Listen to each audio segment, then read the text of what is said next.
Je suis fou amoureux de Montreux, fou. Pourquoi? Parce que c'est un endroit magique. J'adore le lac, j'adore les couleurs du lac et puis j'adore la montagne, j'adore l'apaisement que nous apporte la montagne. C'est vraiment un endroit magique.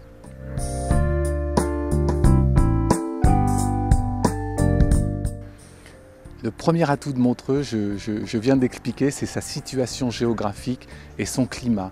Un endroit où on peut marier le lac, les montagnes, on peut voir des palmiers au travers de la neige, on peut voir des cyprès au travers du soleil, c'est magique.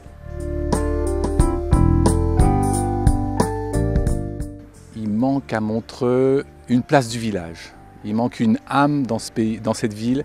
Et il manque une place du village où on peut se rencontrer, où on peut boire un café, boire un verre de vin blanc. Il nous manque un lieu de rencontre et un endroit où tout le monde peut se réunir.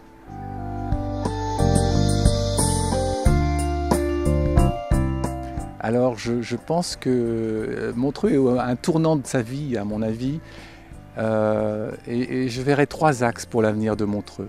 Le premier axe, c'est le bord du lac. C'est encore améliorer le bord du lac pour en faire un endroit unique, magique. Par exemple, une petite plage.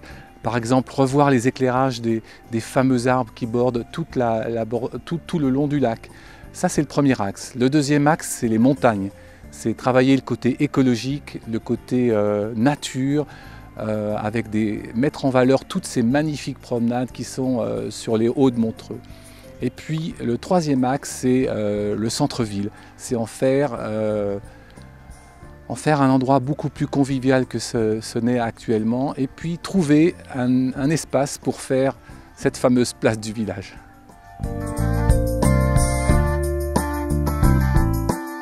Alors j'ai des anecdotes, j'en ai tous les jours et puis j'en ai au moins 10 par jour. La plus stressante pour moi, ce fut l'arrivée il y a 3 ans d'un très très gros client, un prince arabe, qui dans la nuit a réussi à nous prendre une petite fortune.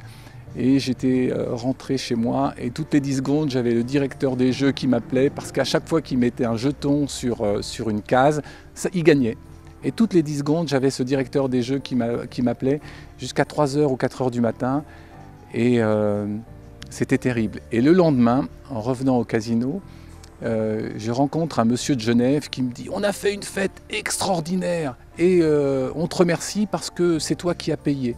Et en fait, ce prince arabe était rentré à Genève dans la nuit. Le lendemain, il avait fait une fête fantastique avec tous ses amis dans un grand hôtel de Genève. Et il avait dit que c'était le casino qui lui offrait la fête. Et c'était une belle histoire. Hier, j'ai un client qui m'appelle, un client très très gentil, qui m'appelle à l'accueil. Et puis, il fallait absolument que je vienne. Il me dit c'est très très important. Et il avait récolté dans son jardin des tomates enrobées et qui sont enveloppées, une sorte de tomate un petit peu très verte, mais excellent et très goûteux. Et il m'a dit voilà, c'est pour votre salade de ce soir. Donc ça peut faire partie aussi des plaisirs de directeur de casino.